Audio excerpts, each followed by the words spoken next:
Thank you संजोदा. प्रियांनो, आपण आजच्या वचनाकडे जाण्यापूर्वी एक दोन शब्दाची छोटीशी प्रार्थना करूया आणि मग आपण परमेश्वराच्या वचनाकडे जाऊया. आपण प्रार्थना करू.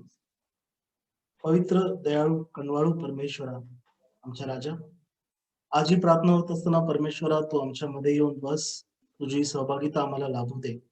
आणि परमेश्वरा प्रेमाने पिता जसं आपल्या पुत्राला, आपल्या लेकरांना आपल्या जवळ बसवून कुरवाळून नवीन गोष्टी, महत्वाच्या नियम शिकवतो, त्याप्रमाणे परमेश्वरा प्रभू येशू ख्रिस्ताद्वारे प्रभू आमच्या सहभागितेमध्ये येऊन प्रभू तुझे हे वचन आम्हा सर्वांना समजण्यासाठी तू प्रेमाने कुरवाळून आम्हाला हे वचन समजू दे, यासाठी समजणारे अंतःकरण दे. आजची सुंदर वेळ तुझ्या हातात सोपवत आमचा तारणारा प्रभू येशू ख्रिस्त जो एक शब्द, जो एक देव, त्याच्या गोड आणि पवित्रनाच्या स्तुतीत मागतो. आमेन. प्रियानो, आजचं मत्तैकु शुभवर्तमान याच्यामध्ये आपण जात असताना डोंगरावरलं प्रवचन अजून चालू आहे आणि डोंगरावरलं प्रवचन सतीश यांनी फार सुंदर रीतीने त्याचं सुरुवातीचं काही भाग आपल्यासाठी घेतला. आणि प्रियानो, तिकडे जाण्याआधी मला असं वाटलं की काल संजय सरांनी सांगितलं की आपण 5वा अध्याय 20व्या वचनापाशी थांबलो नाही का. 20वं वचन मी तुम्हा सर्वांसाठी वाचतो, कारण एक थोडीशी उजळणी वजा आपण पार्श्वभूमी समजून घेणं आज फार महत्वाचं आहे. प्रियानो, मत्तैकु शुभवर्तमान 5 याच्या 20व्या अध्यायात असं वचन आहे, मी तुम्हा सांगतो, शास्त्री व परुषी यांच्यापेक्षा तुमची धार्मिकता अधिक झाल्या वांचून स्वर्गाच्या राज्यात तुमचा प्रवेश होणारच नाही. प्रियानो, ह्याची थोडीशी पार्श्वभूमी आपण समजली तर आपण असं समजू शकतो की मत्तैकु शुभवर्तमान याच्या 4थ्या अध्यायामध्ये त्याची पार्श्वभूमी आहे. प्रभू येशू ख्रिस्त याबद्दल असं म्हटलेलं आहे मत्तैकु शुभवर्तनामध्ये. आपण जर 4था अध्याय आणि वचन 21 ते 25 पाहिलं तर असं पाहिलं जातं की प्रभू येशू ख्रिस्ताने फार सभास्थानामध्ये शिक्षण दिलं, देवाच्या राज्याची सुवार्ता गाजवली आणि लोकांमधले सर्व प्रकारचे रोग आणि सर्व प्रकारची दुखणी प्रभू येशू ख्रिस्ताने बरी केलेली आहे. मत्तै 4:24 मध्ये ते दिलेलं आहे. आणि प्रियांनो, त्यामुळे प्रभू येशू ख्रिस्ताची कीर्ती जी आहे ती पूर्ण गालिलापासून ते अगदी असं म्हटलं गेलं की सूर्या देशापर्यंत पसरलेली आहे. आणि ती कीर्ती पसरल्यामुळेच बरेचसे लोकांचे थवेच्या थवे प्रभू येशू ख्रिस्ताच्या मागे आलेले आहेत. ते आपण चित्र पाहू शकतो, कारण उद्या जर आपल्यापैकी कोणीही कोल्हापूरमध्ये जाऊन एखाद्या कोरोना व्यक्ती आहे, अगदी मरायला टेकलेला आहे, आणि त्या व्यक्तीवरती हात ठेवून प्रार्थना केलं आणि तो व्यक्ती आपलं आयसीयू मध्ये आहे, भरपूर नळ्या लागलेल्या आहेत आणि त्या नळ्या काढून तो व्यक्ती आपलं तो आयसीयूचा बेड अक्षरशः एका हातात उचलून जर नाचायला लागला, तर प्रियांनो, ज्या व्यक्तीने त्या व्यक्तीच्या डोक्यावरती हात ठेवला त्या व्यक्तीची कीर्ती किती पसरेल. कोल्हापूरच नाही, मला वाटतं पूर्ण महाराष्ट्र किंबहुना पूर्ण भारतभर त्या व्यक्तीची कीर्ती पसरेल. आणि लोकांचे थवेच्या थवे महाराष्ट्रातून, भारतातून आणि जगभरातून त्या व्यक्तीच्या मागे जातील की अरे हा व्यक्ती, त्या व्यक्तीने नुसता हात ठेवला की कोरोना झालेला व्यक्ती बरा होतो. प्रियांनो आणि प्रियांनो, आपण म्हणूनच जाणून घेणं गरजेचं आहे की प्रभू येशू ख्रिस्ताबद्दल त्या वचनामध्ये म्हटलेलं आहे की लोकांची सर्व प्रकारची दुखणी, लोकांचे सर्व प्रकारचे रोग प्रभू येशू ख्रिस्ताने बरे केले आणि त्याची कीर्ती चारही बाजूंना पसरली. लोकांचे थवेच्या थवे प्रभू येशू ख्रिस्ताच्या मागे आले. प्रियांनो, ह्याच्यामध्ये एक जाणून घेणं गरजेचं आहे की जे परुषी होते, ज्यांना शास्त्र माहिती होतं, ज्यांना शास्त्राचं अगदी कठोरपणे त्याचं पालन करायचा प्रयत्न करत होते, कमीत कमी बाहेरील दृष्टीने. प्रियांनो, मग हे परुषी सुद्धा त्या लोकांच्या बरोबरीने, काही परुषी, काही निवडक परुषी, कारण त्यांनी योहान, त्याचं बाप्तिस्म करणाऱ्या योहानाकडे प्रभू येशू ख्रिस्त जेव्हा जातात तेव्हा ते परुषी सुद्धा काही तिकडे उपस्थित होते, त्यांनी ते पाहिलं होतं आणि त्यानंतर त्यांनी हे सगळे चमत्कार पाहिलेले. आणि म्हणून प्रियांनो, हे मोठ्या लोकांचा समुदाय जेव्हा प्रभू येशू ख्रिस्ताकडे आला तेव्हा प्रभू येशू ख्रिस्त त्यांना त्या डोंगरावरती घेऊन गेला. त्या डोंगराच्या आसपास मला वाटतं एवढी संख्या बसली असणार की सगळ्या लोकांना प्रभू येशू ख्रिस्त जे बोलत आहे ते ऐकण्यासाठी ते फार गरजेचं होतं की सर्व लोकांच्या वरती प्रभू येशू ख्रिस्ताने बसावं. आणि म्हणूनच प्रियांनो, प्रभू येशू ख्रिस्ताने डोंगरावरलं प्रवचन दिलेलं आहे की डोंगर, आपण असं पाहूया, आपल्यासमोर एक चित्र उभं करूया की डोंगर चहूबाजूनी भरलेला आहे प्रियांनो. म्हणजे माणसं, अक्षरशः माणसांनी तो डोंगर आच्छादून गेलेला आहे आणि त्या डोंगरामध्ये, त्या माणसांमध्ये काही शास्त्री, काही परुषी सुद्धा बसलेले आहेत. आणि तेव्हाच प्रभू येशू ख्रिस्ताने मत्तैकु शुभवर्तमान 5 ह्याचं 20वं वचन प्रभू येशू ख्रिस्ताने त्या लोकांना सांगितलंय की हे जे परुषी बसलेले आहेत, हे जे शास्त्री बसलेले आहेत, यांच्यापेक्षा तुमची धार्मिकता अधिक झाल्या वाचून स्वर्गाच्या राज्यात तुमचा प्रवेश होणार नाही. आता प्रियांनो, या जन कारण हे लोकांबद्दल असं लिहिलेलं आहे की गालिल, दकापलीस, यरुशलेम, यहुदा व यार्देनेचा पलीकडचा देश, यातून लोकांचे थवेच्या थवे हे प्रभू येशू ख्रिस्ताच्या मागे आलेले आहेत आणि डोंगराच्या आसपास बसलेले आहेत. आता प्रियांनो, ह्या सर्व लोकांना एक प्रश्न पडला असेल की परुषी यांच्यापेक्षा मोठी धार्मिकता अशी काय असते. कारण परुषी तर अगदी अक्षरशः काटेकोरपणे पालन करणार होते, की अगदी असं म्हटले की जिरा व बडीशेप ह्याचा सुद्धा हिशेब देत होते दशांशामध्ये. म्हणजे इतकं काटेकोर पालन करणारे कोणी असतं का धार्मिक, आणि असे परुषी होते. आणि प्रभू येशू ख्रिस्ताचं वचन, प्रभू येशू ख्रिस्त त्यांना सांगत आहे की हे शास्त्री आणि परुषी यांच्यापेक्षा तुमचं धार्मिकता अजून थोडीशी पुढेची पाहिजे, यांच्यापेक्षा अधिक पाहिजे. आणि ती काय असावी प्रियानो, ही पुढल्या वचनामध्ये प्रभू येशू ख्रिस्ताने सांगितलंय. आणि आजचं वचन प्रियानो आपण अगदी कान लावून काटेकोरपणे अंतःकरणाला भेदणारं वचन आहे. म्हणून प्रियानो, मी तुम्हाला सर्वांना विनंती करतो, आसपास तुमच्या काहीही कोणीही काही बोलत असेल, कुठलेही काही डिस्टर्बन्स येत असेल, तर त्यांना विनंती करा की कृपया मला डिस्टर्ब करू नका, मला हे वचन ऐकू दे, समजू दे. कारण प्रियांनो, आपण लहानपणापासून हे वचन वाचत आलेलो आहे, पण त्याचा गाभा समजण्याची आज आपल्याला ही सुंदर संधी मिळाली आहे. 27 नोव्हेंबर 2020 10 वाजलेले आणि 11 वाजेपर्यंत आपण बोलणार आहोत प्रियांनो. हा अर्धा तास, ही 40 मिनिटं प्रियांनो आपल्या आयुष्यात पुन्हा येणार नाहीये, ही आजच आहे संधी. तर आपण या संधीचा प्रियांनो वापर करूया. म्हणून अगदी शांत चित्ताने लक्षपूर्वक बसूया. अंतःकरण भेदणारं हे वचन आहे, कारण ह्याचा संबंध आपल्या दैनंदिन जीवनासाठी आहे. आणि म्हणून प्रियांनो, आपण वचनाकडे जाऊया. मत्ती शुभवर्तमान 5 ह्याच्यामध्ये आपण सुरुवातीचं वचन वाचूया. वचन 21 आणि 22 कोणीही वाचा. मत्ती 5, 21 आणि 22. खून करू नको, आणि जो कोणी खून करील तो न्यायसभेच्या दंडास पात्र होईल, असे प्राचीन लोकांना सांगितले होते. हे तुम्ही ऐकले आहे. मी तर तुम्हाला सांगतो, जो कोणी आपल्या भावावर उगाच रागावेल तो न्यायसभेच्या शिक्षेस पात्र होईल. जो कोणी आपल्या भावाला अरे वेडगळा असे म्हणेल तो वरिष्ठ सभेच्या शिक्षेस पात्र होईल. आणि जो कोणी त्याला अरे मूर्खा असे म्हणेल तो नरकाग्नीच्या शिक्षेस पात्र होईल. आमेन. आमेन. प्रियांनो, प्रभू येशू ख्रिस्त सांगत आहे की शास्त्री आणि परुषी यांच्यापेक्षा तुमची धार्मिकता अधिक झाली पाहिजे. आता विषय चालू आहे धार्मिकता, धार्मिकता कशी अधिक करावी हे प्रभू येशू ख्रिस्त सांगत आहे. आणि पुढचं वचन 21व्या अध्यायामध्ये वचनामध्ये पूर्वार्धामध्येच असं प्रभू येशू ख्रिस्त सांगत आहे की मनुष्य हत्या करू नको, जो कोणी मनुष्य हत्या करील तो न्यायसभेच्या दंडास पात्र होईल, असे प्राचीन लोकांना सांगितले होते. हे तुम्ही ऐकले आहे. प्रियांनो, धार्मिकतेपासून प्रभू येशू ख्रिस्त मनुष्य हत्येकडे काय येते, काय कारण आहे, तुम्हाला काय वाटतं? कोणी आपला माईक अनम्यूट करून सांगू शकता की धार्मिकतेचा आणि मनुष्य हत्येचा काय संबंध आहे? प्रभू येशू ख्रिस्ताने अशी उडी का घेतली आहे धार्मिकतेवरून डायरेक्ट मनुष्य हत्या? कोणी सांगा.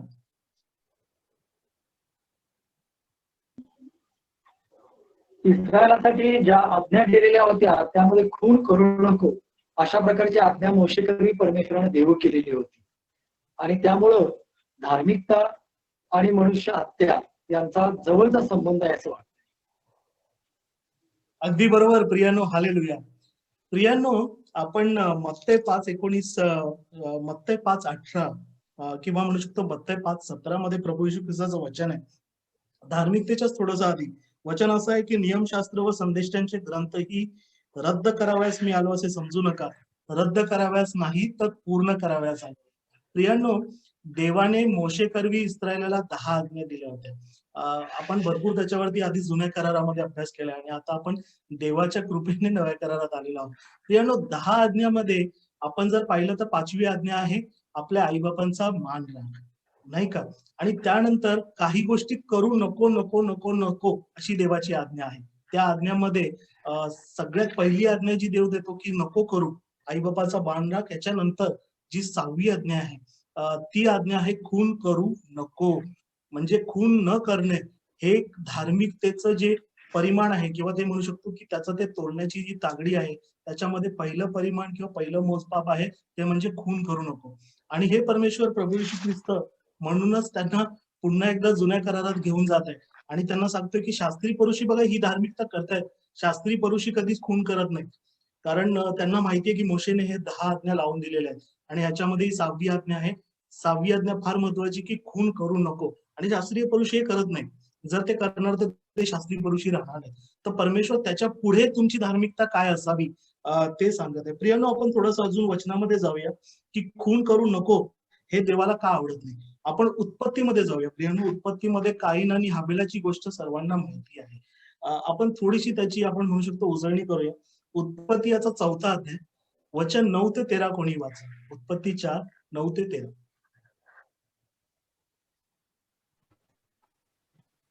मग परमेश्वराने कायनाला विचारले, तुझा भाऊ हबेल कोठे आहे? तो म्हणाला, मला ठाऊक नाही. मी काय माझ्या भावाचा राखणदार आहे? तो म्हणाला, तू हे काय केले? ऐक, तुझ्या भावाचे रक्त भूमीतून माझ्याकडे ओरड करत आहे. तर आता तुझ्या हातून तुझ्या भावाचे पडलेले रक्त प्राशन करण्यास ज्या भूमीने तोंड उघडले आहे तिचा तुला शाप आहे. तू जमिनीची मशागत करशील तेव्हा ती यापुढे तुला आपले सत्व देणार नाही. तू पृथ्वीवर परागंदा व भटकणारा होती. तेव्हा काईन परमेश्वराला म्हणाला, हा माझा दंड मला सोसवणार नाही इतका भारी आहे. आमेन. हालेलुया. प्रियांनो, काही दिवसापूर्वी आपण वचनामध्ये वाचलं होतं की जगामध्ये सगळ्यात पहिलं पाप झालं होतं ते खाण्यामधून झालं होतं. खाण्यामध्ये म्हणजे देवाने स्पष्ट सांगितलं होतं की तू हे खाऊ नको. ते मानवाने खाल्लं आणि ते पाप झालं आणि म्हणूनच सैतानाने त्याच खाण्यावरून प्रभू येशू ख्रिस्ताची अरण्यात परीक्षा घेतली होती, नाही का. दुसरं पाप प्रियांनो, त्याच्यानंतर जे आदामाचे मुलगे होते काईन आणि हाबेल, ते दुसरं पाप काईनाने केलं प्रियांनो, जे होतं खुनाचं पाप, मनुष्य हत्येचं पाप. आणि मनुष्य हत्येचं पाप प्रियांनो एवढं प्रखर का आहे? कारण त्या मनुष्यांना देवाने बनवलेलं आहे. आपण सर्वजण देवाची मुले आहोत, नाही का. आणि जर आपण देवाची मुले आहोत, जर देव आपला पिता आहे आणि आपण देवाची असं म्हणू शकतो की देवाने जर आपल्याला बनवलेलं आहे, घडलेलं आहे, तर प्रियांनो आपण एक दुसऱ्यांवरती आपण अधिकार दाखवू शकत नाही की आपण जे बनवलं नाही ते आपण नष्ट करू शकतो. आणि म्हणून प्रियांनो, देवाची आज्ञा फार प्रखर आणि महत्वाची आहे की तू मनुष्य हत्या करू नको, एक दुसऱ्याला हत्या करू नको. आणि म्हणूनच देवाने ते मोशे करवी इस्रायलाला जे 10 आज्ञा दिल्या, कारण देवाला माहिती होतं की हे आदामाचे संतान आहेत. जसं काईनाने हाबेलाला मारलं तसे पुढल्या काळामध्ये जाऊन एकमेकांची मनुष्य हत्या करत होते लोक. आणि म्हणूनच देवाने प्रियांनो ही 6वी आज्ञा दिली होती की खून करू नको.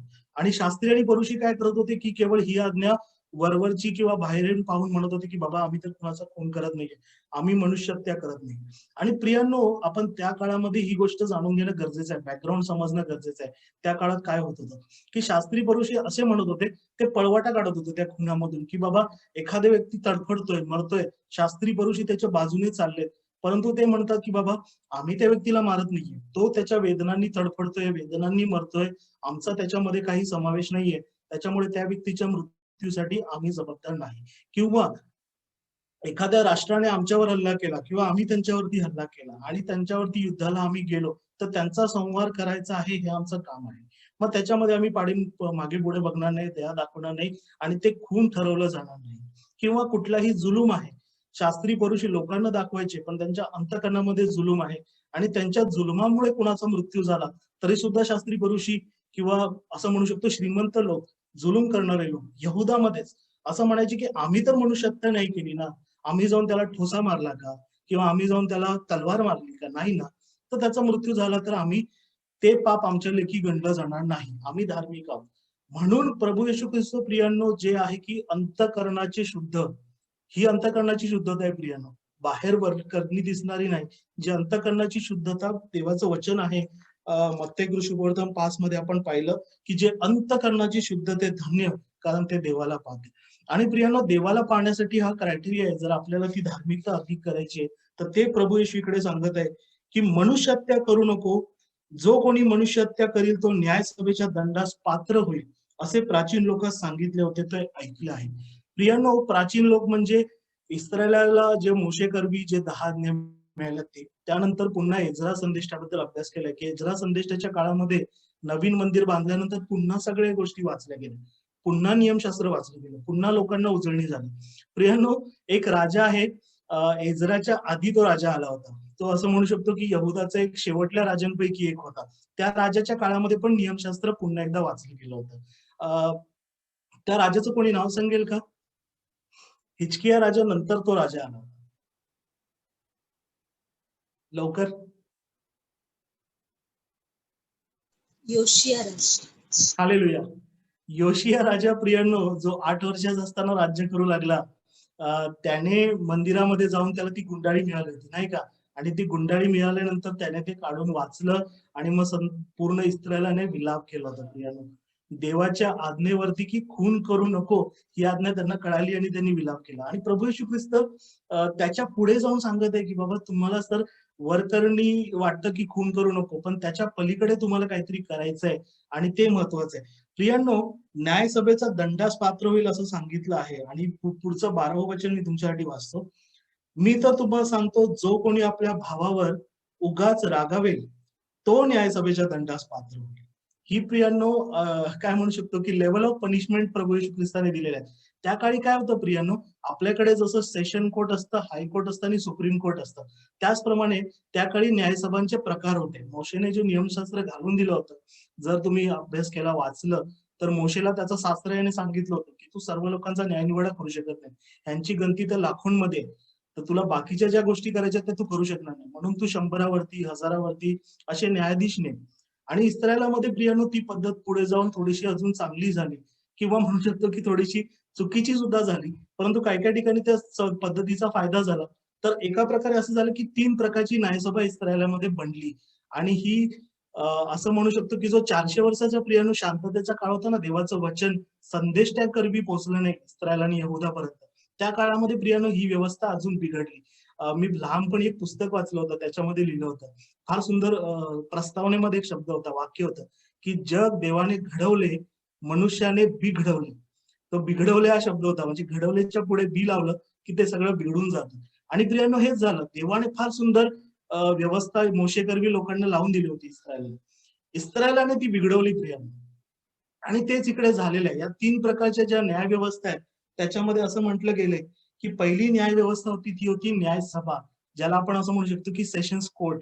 ठीक आहे ना? ही न्यायसभा जवळपास प्रत्येक छोट्या-छोट्या शहरामध्ये होती. यरुशलेमेमध्ये होती, बेथलेमामध्ये होती, शमरोनामध्ये होती, नासरेतामध्ये होती, गालिल प्रांतामध्ये सुद्धा छोट्या-छोट्या शहरांमध्ये होती. आणि त्या शहरामधले छोटे-छोटे जे खटले होते, ते त्या न्यायसभेमध्ये यायचे. आणि न्यायसभेला अधिकार काय होता प्रियांनो, की त्यांना आर्थिक दंड करायचा, म्हणजे ज्याच्या विरोधात तो खटला चालवला जाईल, कळेल की बाबा ह्याने चूक केली आहे, ह्याने कुठलं तरी पाप केलेलं आहे जे देवाच्या नियमशास्त्रात आहे, तर त्याला आर्थिक दंड केला जाईल किंवा त्याला 40 फटके मारले जाईल. म्हणजे या लेवल पर्यंतची प्रियांनो शिक्षा दिली जात होती. पण त्या न्यायसभेत मृत्यूदंडाची शिक्षा नाही दिली जात होती प्रियांनो. मृत्यूदंडाच्या शिक्षेसाठी एक अजून वेगळी न्यायसभा राखून ठेवली होती. आणि त्या न्यायसभेला असं म्हटलं गेलं की सेशन हायकोर्ट किंवा सुप्रीम हायकोर्ट म्हणू शकतो प्रियांनो, की ती न्यायसभा जी होती त्याला आपण सन्नेद्री असं म्हणू शकतो. आणि सन्नेद्री ही म्हणायचं गेलं ती एक चुकीच्या पद्धतीने लावलेली पद्धत होती. इस्रायलाने मानवी प्रयत्नांनी बनवलेली पद्धत होती. ह्याच्यामध्ये 72 न्यायाधीश होते, ज्याच्यामध्ये मुख्य याजक, बरेचसे लोक होते. म्हणू शकतो की स्वतःच्या नजरेमध्ये स्वतःला मुख्य शास्त्री पुरुषी समजणारे किंवा समाजामधले प्रतिष्ठित लोक होते. आणि हे 72 न्यायाधीश मिळून न्यायनिवाडा करायचे. आणि या सन्नेद्रीला प्रियांनो अधिकार होता की ते मृत्यूदंडाची शिक्षा पण सुनावू शकायचे. आपण प्रभू येशू ख्रिस्ताच्या अंतिम क्रुसावर जाण्याच्या आधीच्या खटल्याकडे पाहिलं तर आपण त्याचा अधिक चांगला अभ्यास करू.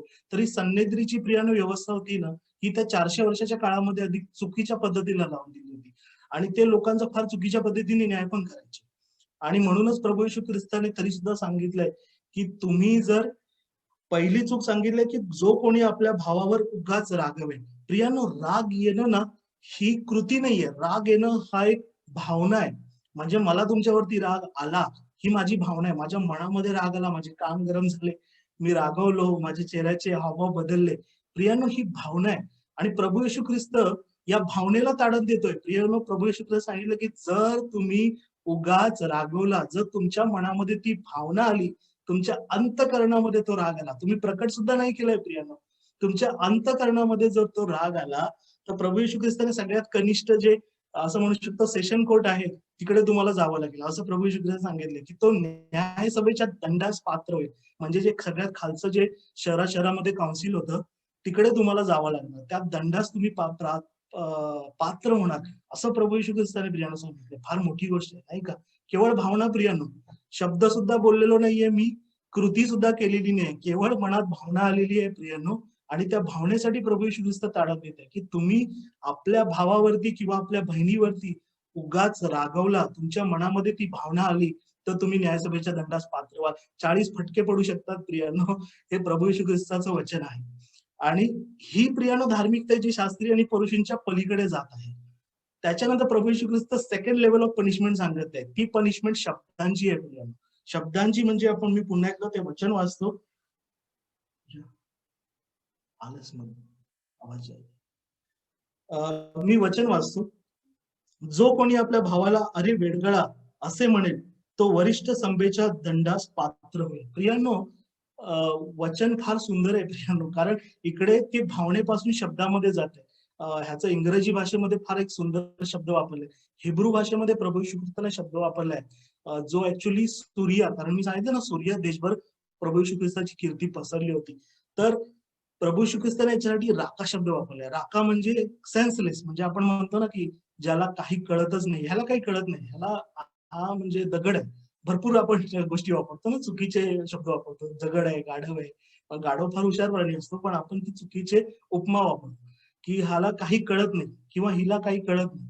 तर ते वेडगळ म्हणतो, म्हणजे मूर्ख आपण डायरेक्ट म्हणत नाही, आपण म्हणतो अरे मूर्खासारखा, म्हणजे ते सौम्य शब्द आहे. वेडगळ म्हणजे वेडगळ म्हणजे मूर्खासारखा, वेड्यासारखा. तू वेडा नाहीयेस किंवा मूर्ख नाहीस, पण तू वेड्यासारखा आहे. सौम्य पद्धतीने आपण बोलताना बोलून जातो दिवसभरात.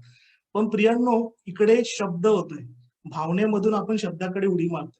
इकडे शब्द जरी आला तर प्रभू येशू ख्रिस्ताचं वचन आहे. प्रभू येशू ख्रिस्त म्हणतो की अरे वेडगळा असे म्हणेल, तो वरिष्ठ सभेच्या दंडास प्राप्त होईल. यानं इकडे वरिष्ठ सभा म्हणजे एकदम हायेस्ट कोर्ट, जे यहुदामध्ये इस्रायलामध्ये होतं, ते म्हणजे सन्हेद्री, जिकडे 72 न्यायाधीश बसून न्यायनिवाडा करायचे, ज्याच्यामध्ये मुख्य याजक सुद्धा होते. आणि ह्यांना प्रियांनो अधिकार होता की हे दगडाने मारण्याची शिक्षा सुद्धा देऊ शकत होते, ज्याला आपण असं म्हणू शकतो कॅपिटल पनिशमेंट, जे आजच्या तारखेमध्ये फाशीची शिक्षा होते ना, त्या प्रकारची शिक्षा मोशेच्या नियमशास्त्राला लावून जी शिक्षा दिली जायची खून करण्यासाठी, ती शिक्षा परमेश्वर प्रभू येशू ख्रिस्त सांगत आहे की जर तुम्ही बोलता बोलता वेडगळा जरी बोलून गेला तरी त्या शिक्षेस तो प्राप्त होईल.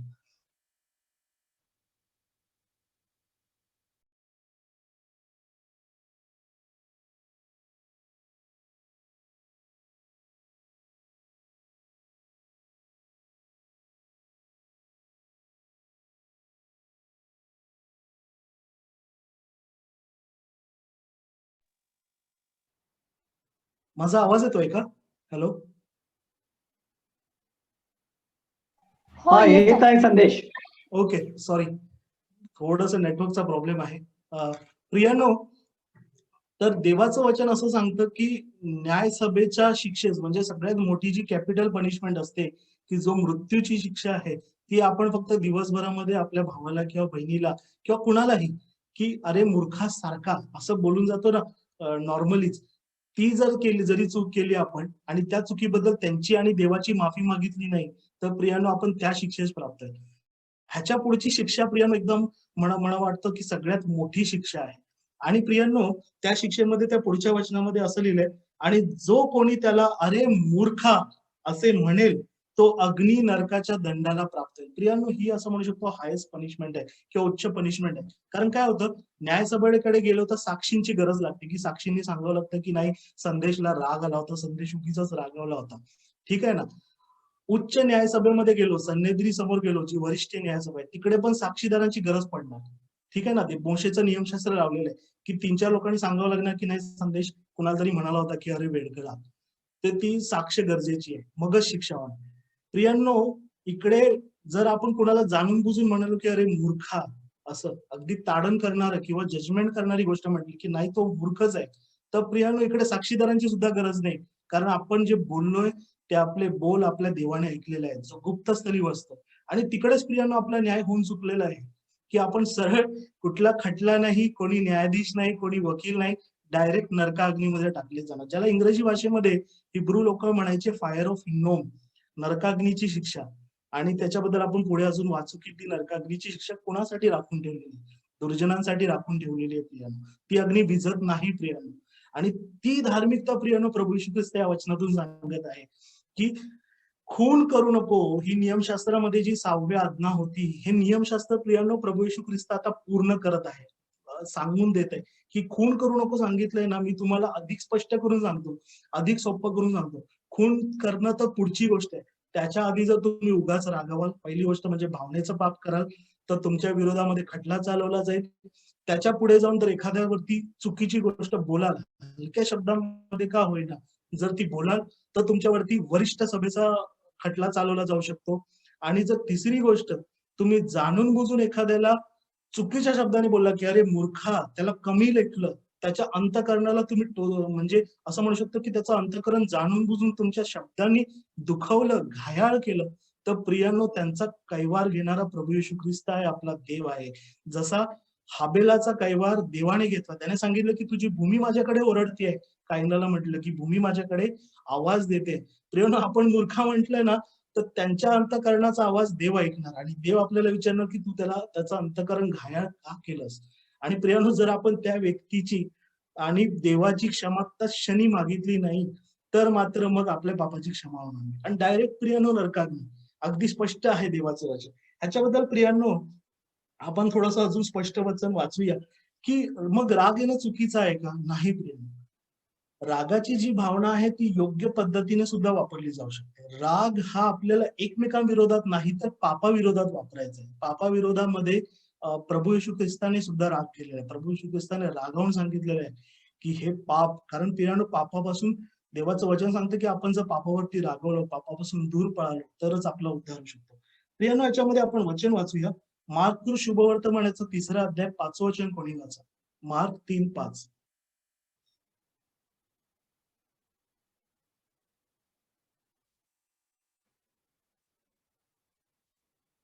मग त्याने त्यांच्या मनाच्या कठीणपणामुळे त्या सर्वांकडे रागाने पाहिले व त्या माणसाला म्हटले, हात लांब कर. त्याने हात लांब केला आणि तो बरा झाला. प्रियांनो, शब्बात दिवशी हात वाळलेला एक मनुष्य प्रभू येशूकडे आला होता आणि प्रभू येशू ख्रिस्तानेच विचारलं होतं, की शब्बात दिवशी काय चांगलं, एखाद्या व्यक्तीला बरं करणं की वाईट करणं, जीव वाचवणं की मारणं, म्हणजे खून करणं चांगलं की एखाद्याचा जीव वाचवणं चांगलं. आणि तरी सुद्धा पवित्र स्थानामध्ये म्हणजे त्यावेळी सभास्थानामध्ये कोणी निर्णय त्याचा उत्तर नाही दिलं. आणि प्रभू येशू ख्रिस्ताला प्रियांनो त्यांच्या पापी प्रवृत्तीवरती, त्या पापावरती राग आला आणि म्हणून त्या रागाने प्रभू येशू ख्रिस्ताने त्यांना म्हणालं, की मग त्याने त्यांच्या मनाच्या कठीणपणामुळे खिन्न होऊन त्या सर्वांकडे रागाने पाहिलं. प्रियांनो, तो राग प्रभू येशू ख्रिस्ताचा पापाविरोधात होतो आणि प्रियांनो आपला पण राग असाच असावा, पापाविरोधात. आणि प्रियांनो, ह्याच्या विषयी देवाचं अजून एक फार सुंदर वचन आहे. पौलाचं इफिसकरास पत्र याचा 4था अध्याय 26 मध्ये आपण लहानपणापासून हे वचन वाचलेलं आहे प्रियांनो, की तुम्ही रागवा, परंतु तुम्ही रागत असताना सूर्य मावळू देऊ नका. आपण त्या वचनाकडे जाऊ प्रियांनो. पौलाचं इफिसकरास पत्र 4था अध्याय 26 वचन कोणी वाचा.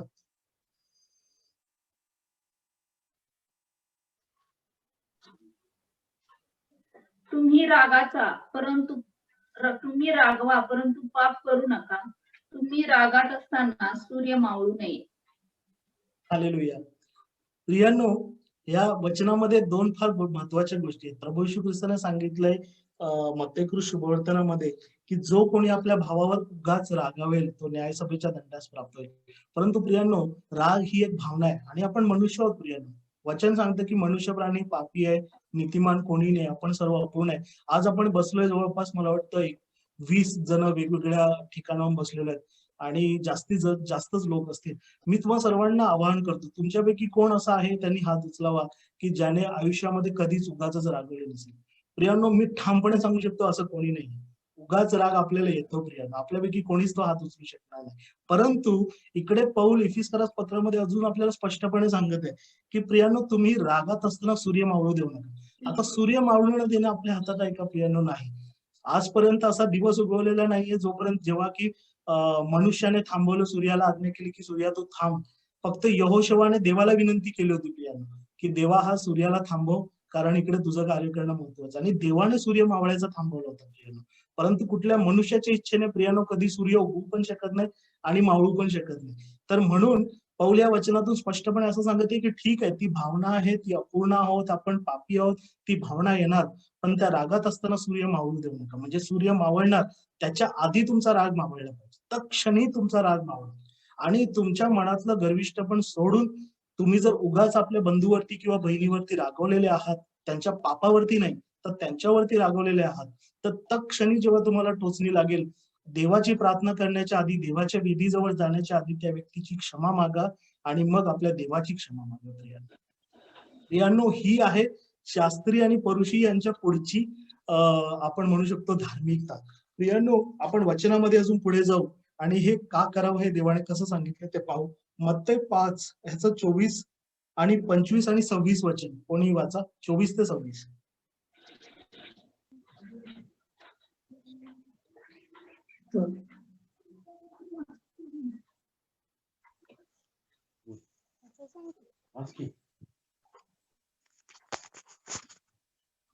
तर तेथे वेदी पुढे आपले दान तसेच ठेव आणि निघून जा.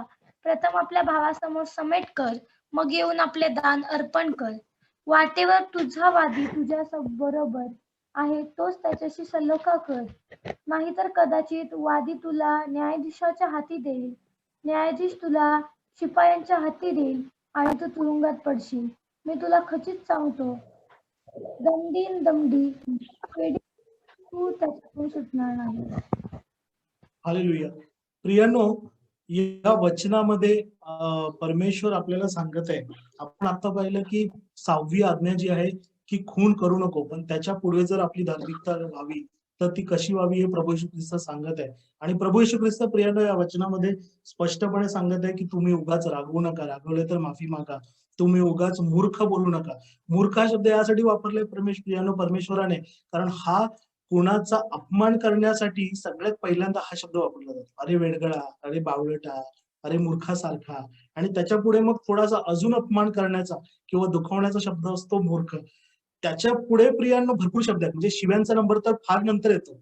शिव्यांच्या आधी हे छोटे छोटे शब्द येतात जे आपण 3-4 वर्षाचे असतो ना, बोलायला लागतो, बोबडे बोलायला लागतो, तिथून प्रियांनो मूर्खा, बावळटा हे शब्द सुरू होतात. म्हणून प्रभू येशू ख्रिस्ताने हा सौम्य शब्दापासून सुरुवात केली की तू जिकडे म्हणतोयस वेडगळा तिकडेच तू ते पाप केलेलं आहे. आणि इकडे प्रियांनो प्रभू येशू ख्रिस्ताने फार उत्कृष्ट रीतीने सांगितलंय की तू जेव्हा आपलं दान अर्पणास वेदीजवळ आणीत असत्या, आपण आपल्या भावाचे अपराधी आहोत असे येथे तुला स्मरण झाले तर वेदी पुढे आपलं दान तसंच ठेव. प्रियांनो, हे खास परुषी जे बसले होते ना त्या डोंगरावरती, मी पुन्हा तुम्हाला त्या चित्राकडे आणू इच्छितो. प्रभू येशू ख्रिस्त डोंगरावरती बसलाय, डोंगराच्या चहूकडे लोक बसलेत, त्यांच्यामध्ये काही काही ठिकाणी शास्त्री परुषी बसलेत, जे येतायत, ऐकतायत, थोडा वेळ बसतायत, परत खाली जात आहेत. आणि त्यांना दाखवण्यासाठी प्रभू येशू ख्रिस्त स्पष्टपणे सांगत आहे प्रियांनो की त्यांच्यापेक्षा तुमची धार्मिकता अधिक होण्यासाठी, कारण हे शास्त्री काय करायचे, लोकांना दाखवण्यासाठी देवाच्या मंदिरामध्ये भरपूर दान घेऊन यायचे. आणि लोक बघत आहेत ना, त्यावेळी असं दान शब्दाद्वारे किंवा प्रत्येक वारी देवाच्या मंदिरामध्ये टाकायचे की बघा मी किती दान देतोय, देवाने जो दशांश सांगितलाय मी बरोबर देतोय. कारण भरजरी वस्त्रे घालायची, सकाळी ते चांगल्या गाडवांवरती घोड्यावरून फिरायचे, सगळ्या ठिकाणी उंच जागी जाऊन बसायचे. तर देवाने सांगितले की जेव्हा तू आपलं दान अर्पण्यासाठी येतोयस ना, तर लोकांना दाखवण्यासाठी आपलं दान अर्पू नको. ते दान अर्पण्याच्या आधी दानापेक्षा देवाला प्रियांनो होमा भरण्यापेक्षा काय आवडतं, काय प्रसन्न आहे, कोणी लगेच सांगा. शमूएलाने सांगितलंय शाऊल राजाला, काय प्रसन्न आहे देवाला होमा भरण्यापेक्षा? आज्ञा पाळणे. हालेलुया. प्रियांनो, होम अर्पण, दान अर्पण, कुठलाही परमेश्वराला उत्तमातली उत्तम गोष्ट तुम्ही अर्पा, तुमचं पूर्ण घर, तुमचं पूर्ण संपत्ती द्या, या सगळ्या गोष्टींची प्रियांनो देवाला गरज नाहीये. देवाला एकच गोष्ट आवडते, ती म्हणजे आज्ञापालन, अंतःकरणाने केलेलं आज्ञापालन. आणि प्रियांनो, ह्या वचनामध्ये प्रभू येशू ख्रिस्त हेच सांगत आहे की तू आपलं दान अर्पण्यास वेदीजवळ आलास आणि त्या क्षणी आठवलं की मी माझे भाऊ किंवा बहीण, माझे वडील, माझे शेजारी, माझ्या कामातले असणारे लोक, माझी मुलं, माझ्या बरोबरचे लोक असू शकतात किंवा माझ्या कामात असणारा माझा शिपाई, ह्यांचा सुद्धा मी जर अपराध केलाय, त्याला जर मी बोलले मूर्खा, तर ते दान तिथेच ठेव, आधी जाऊन त्या व्यक्तीला भेट किंवा फोन कर, तिकडे त्याची माफी माग, मग देवाला दान अर्पण्यासाठी. प्रियांनो, देवाचं वचन फार स्पष्ट आहे.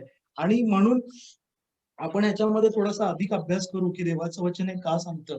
की ह्याच्यासाठी प्रियांनो पौलाचं मत्ते कृत शुभवर्तमान ह्याचा 12वा अध्याय ह्याचं 31 ते 37 वचन वाचूया प्रियांनो. थोडस मोठं आहे परंतु हे वचन फार महत्वाचं आहे. मत्ते कृत शुभवर्तमान 12, 31 ते 37. ह्यास्तव मी तुम्हाला सांगतो की प्रत्येक पाप व दुर्भाषण यांची माणसांना क्षमा होईल, परंतु पवित्र आत्म्याविरुद्ध जे दुर्भाषण आहे त्याची क्षमा होणार नाही. मनुष्याच्या पुत्राविरुद्ध कोणी काही बोलेल तर त्याची त्याला क्षमा होईल, परंतु जो कोणी पवित्र आत्म्याविरुद्ध बोलेल त्याची त्याला क्षमा होणार नाही, ह्या युगी नाही व येणाऱ्या युगीही नाही. झाड चांगले आणि त्याचे फळ चांगले असे म्हणा, अथवा झाड वाईट आणि त्याचे फळ वाईट असे म्हणा, कारण फळावरून झाड कळते. अहो सापांच्या पिलांनो, तुम्ही वाईट असता तुम्हाला चांगल्या गोष्टी कशा बोलता येतील? कारण अंतःकरणात जे भरून गेले आहे तेच मुखावाटे निघणार.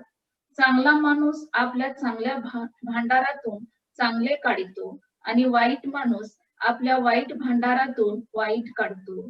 मी तुम्हाला सांगतो, माणसे जो जो व्यर्थ शब्द बोलतील त्याची शेत त्यांना न्यायाच्या दिवशी द्यावा लागेल, कारण तू आपल्या बोलण्यावरून निर्दोषी ठरशील आणि आपल्या बोलण्यावरून दोषी ठरशील.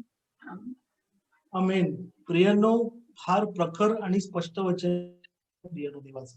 कारण परुषी लोकांनी प्रभू येशू ख्रिस्तावरती इकडे आरोप केला होता की प्रभू येशू ख्रिस्त सैतानाच्या साह्याने बुद्धे काढतो, आणि इकडे पुन्हा एकदा प्रभू येशू ख्रिस्ताने परुषांना उद्देशूनच हे वचन सांगितलेलं आहे की सापांच्या पिल्लांनो असं म्हटलेलं आहे. परंतु प्रियांनो, त्यामध्ये परमेश्वराने विशेष करून 36 आणि 37 वचन जे म्हटलेलं आहे ते आपल्या सर्वांसाठी फार महत्वाचं आहे. की मी तुम्हाला सांगतो की मनुष्य जो प्रत्येक व्यर्थ शब्द बोलतील त्याचा हिशेब त्या न्यायाच्या दिवशी द्यावा लागेल, कारण तू आपल्या बोलण्यावरून निर्दोष ठरशील आणि बोलण्यावरून सदोष ठरशील.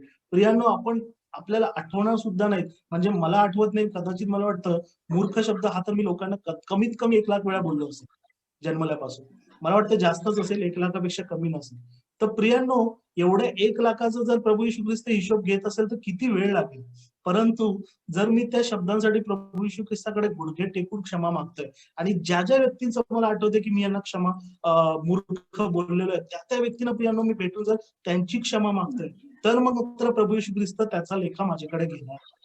आणि प्रियांनो, एकदम स्पष्ट गोष्ट आहे, इथून सुरुवात होते. मूर्ख, मी पुन्हा पुन्हा सांगतोय प्रियांनो, मूर्ख फार सौम्य शब्द आहे, ह्याच्या पलीकडे. आणि प्रियांनो, ही दैनंदिन जीवनातली लढाई आहे प्रियांनो. म्हणूनच काल सतीश बोलले ना प्रियांनो, की आपला दुसरा जन्म झाला, आपण बाप्तिस्मा घेतला म्हणजे काय आपण पाप करणार नाही का प्रियांनो? नाही प्रियांनो, आपण आदामाची संतान आहोत. पाप कदाचित आपल्या शेवटच्या श्वासापर्यंत आपल्याकडे होईल, परंतु जेव्हा जेव्हा पाप करते प्रियांनो, तेव्हा तेव्हा आपण त्या पापासाठी प्रभू येशू ख्रिस्ताची आणि त्या व्यक्तीची गुडघे टेकून जर क्षमा मागते, तर प्रियांनो त्या पापाची क्षमा होईल. कारण देवाने नेमून दिलेला हा देवाचा कोकरा आहे, आणि केवळ त्याच्या नावानेच प्रियांनो क्षमा आहे. आणि प्रियांनो, म्हणून हे जाणून घेणं गरजेचं आहे. प्रभू येशू ख्रिस्ताने मुद्दामून सौम्य गोष्टीपासून सुरुवात केलेली आहे, की इथून सुरुवात आहे, ह्याच्या पुढच्या गोष्टी तर तुम्हाला करायच्याच नाहीये. तुम्ही कुणाला शिव्या देणं तर फार दूरची गोष्ट आहे प्रियांनो. त्याच्या आधी मूर्ख बोलले तरी सुद्धा तुम्हाला शिक्षा होणार आहे, ते पाप आहे. आणि म्हणूनच देव त्याला काय नको करू, त्या पापापासून कसा मुक्त हो, हे सुद्धा मार्ग देव सांगत आहे. की तू जर देवासमोर येतोय, देवाकडे मागतोयस की देवा मला चांगली नोकरी मिळू दे, देवा मला चांगलं आरोग्य मिळू दे, देवा मला चांगली बायको मिळू दे, देवा मला चांगली मुलं मिळू दे, ही प्रार्थना वेदीकडे जाण्याआधी प्रियांनो, हे हात जोडण्याआधी मला जाऊन त्या सर्व लोकांची क्षमा मागणं गरजेचं आहे प्रियांनो. ज्या लोकांना मी मूर्ख बोललोय, आणि मी देवाची क्षमा मागणं गरजेचं आहे, मग देव माझी प्रार्थना ऐकणार प्रियांनो. आणि प्रियांनो, हेच देव आपल्या वचन, मला आज पुढच्या काही वचनं घ्यायची होती, परंतु हे वचन फार महत्वाचं आहे, म्हणून मी जास्त सखोलपणे या वचनांचा अभ्यास घेतोय. प्रियांनो, प्रभू येशू ख्रिस्ताचं वचन जसं आहे, ज्याला कान आहेत ते ऐको, कारण हे अत्यंत स्पष्ट वचन आहे प्रियांनो. इथे कुठेही काना किंवा मात्रा आपण रद्द करू शकत नाही. प्रियांनो, आपण पुढच्या वचनाकडे जाऊ, की विशेषतः 26वं वचन प्रियांनो वाचूया. की मी तुला खचित सांगतो, तू दमडीन दमडी फेडशील तोपर्यंत तिच्यातून सुटणार नाही. प्रियांनो, असं सांगितलंय की जर आपण हा सबमिट केला नाही, म्हणजे मी ज्या व्यक्तीला मूर्ख बोललो त्याचा सबमिट केला नाही, वाटेमध्ये जाऊन त्याला भेटलो नाही, त्याची क्षमा मागितली नाही, तर मग मला न्यायाधीशाच्या हातीमध्ये देतील, बंदीशाळेत टाकतील, आणि मग दमडीन दमडी फेडेपर्यंत, म्हणजे जे मी ते बोललेलो आहे, जो अन्याय केलेला आहे, त्या अन्यायाची पूर्ण भरपाई, खंडणी देईपर्यंत सुटका होणार नाही. प्रियांनो, ह्याविषयी ना एक फार सुंदर वचन आहे, तो रेफरन्स घेऊन आज आपण थांबूया. की जगिक न्यायालय, जगिक खटले यांच्यापासून आपण का दूर राहावं, आणि आपण पूर्णपणे आपल्या देवाला कसं समर्पित असावं, आणि आपण देवासमोरची पावित्रता किंवा देवासमोरचा आपला न्याय हा सर्व लोकांपेक्षा का श्रेष्ठ मानावं हे त्या वचनामध्ये अधिक स्पष्टपणे सांगितलं. प्रियानो, बरेचदा काय होतं की आपण आपल्या आसपासच्या लोकांसमोर आपलं नीतिमत्व जास्त दाखवायचा प्रयत्न करतो, की मी कसा देवासमोर चांगला आहे, धार्मिक आहे, जसं त्या काळचे पुरुषी करायचे प्रियानो, की मी कसा वेगळा आहे, मी कसं खरं बोलतो, मी कसं सौम्य आहे. परंतु प्रियानो, लोकांसमोरची धार्मिकता, लोकांसमोर आपल्याला आपण बरोबर आहे किंवा धार्मिक आहे हे दाखवणं महत्वाचं नाही प्रियानो. देवासमोरची धार्मिकता जास्त महत्वाची आहे. प्रियानो, जास्त वेळ न घेता आपण वचनाकडे जाऊ. पौलाने करिंथकरास लिहिलेल्या पत्रामध्ये अध्याय 6 वचन 6 ते 11 कोणी वाचा. करिंथकरास पत्र 6 ते 11.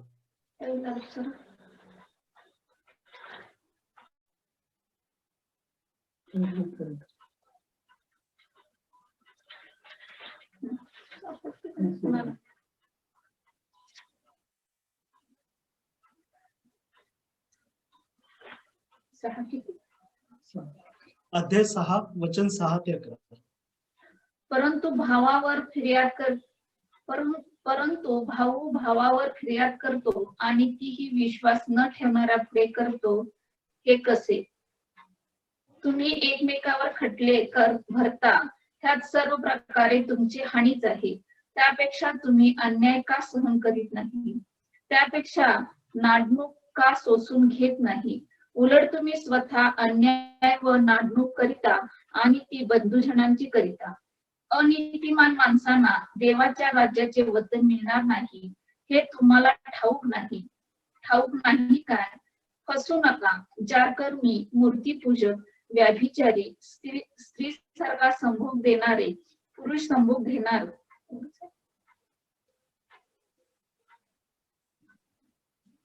वचन 10 ते 11, 10 आणि 11 सुद्धा.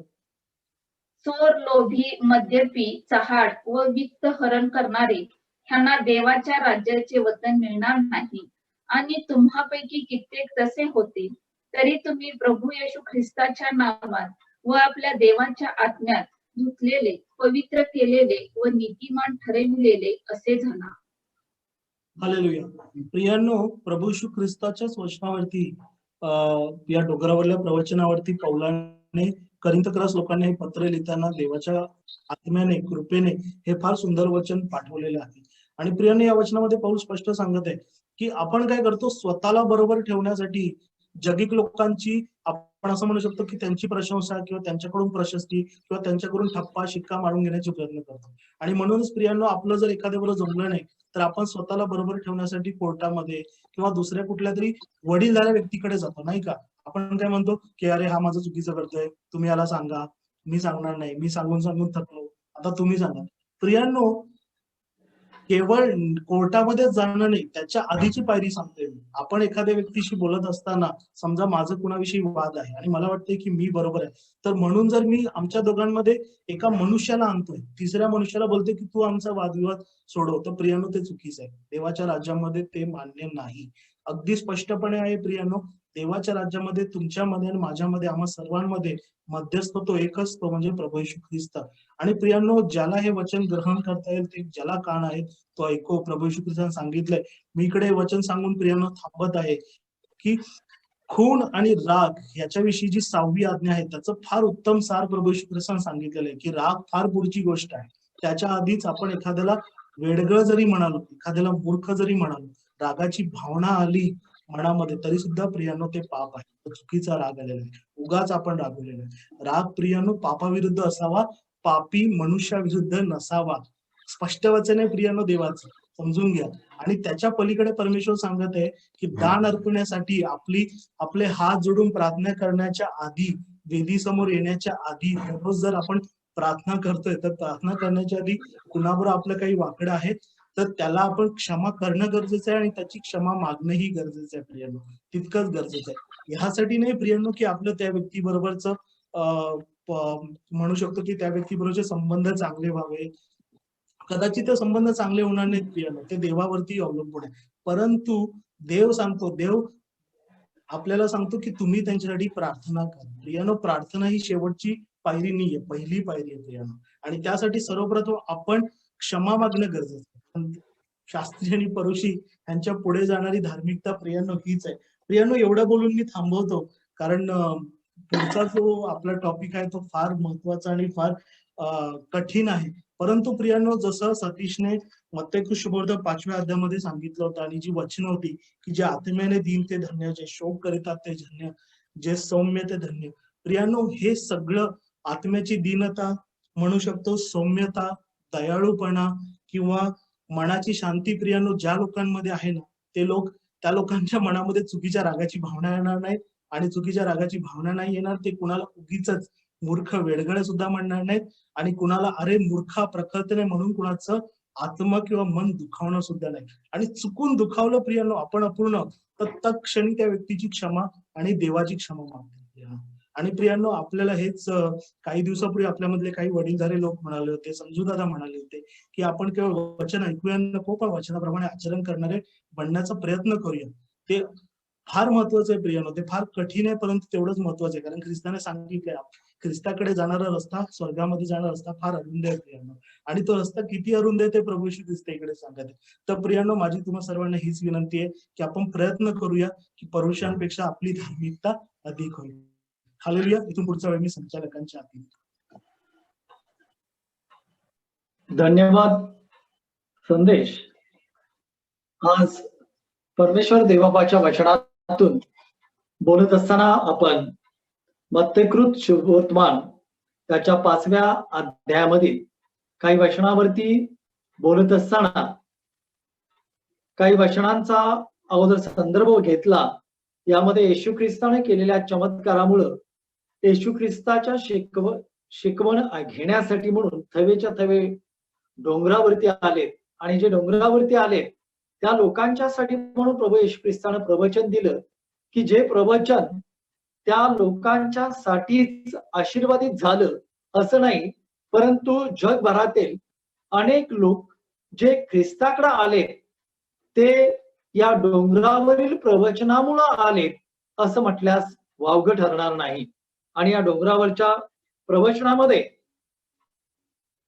बंधू सतीश यांनी आणि त्याचप्रमाणे बंधू संदेश यांनी आज आम्हाला देवबापाच्या वचनातून मार्गदर्शन केलेलं आहे. आमची धार्मिकता, आमची नीतिमत्ता ही शास्त्रीय पुरुषांच्या पेक्षा अधिक असणं गरजेचं आहे, तरच आमचा देवाच्या राज्यामध्ये प्रवेश होऊ शकणार आहे. कारण ही आम्हाला परमेश्वराकडून प्राप्त झालेली आज्ञा आहे आणि ती आज्ञा अशी आहे की खून करू नको.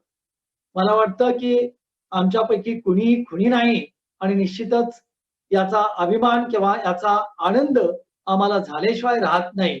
परंतु ज्यावेळेस पुढे जाऊन या वचनाचा आम्ही सखोल अभ्यास केला त्यावेळेस खुण्यासाठी म्हणून जी शिक्षा त्यावेळेस देऊ करण्यात आलेली होती, किंबहुना त्यापेक्षाही अधिक शिक्षा जो आपल्या भावाविरुद्ध उगाचच काहीतरी बोलतो अशांच्यासाठी सुद्धा त्याच शिक्षेचं प्रयोजन केल्याचं आम्ही पाहतो. आणि निश्चितच आपल्याला धडकी भरणार असं हे वचन आहे.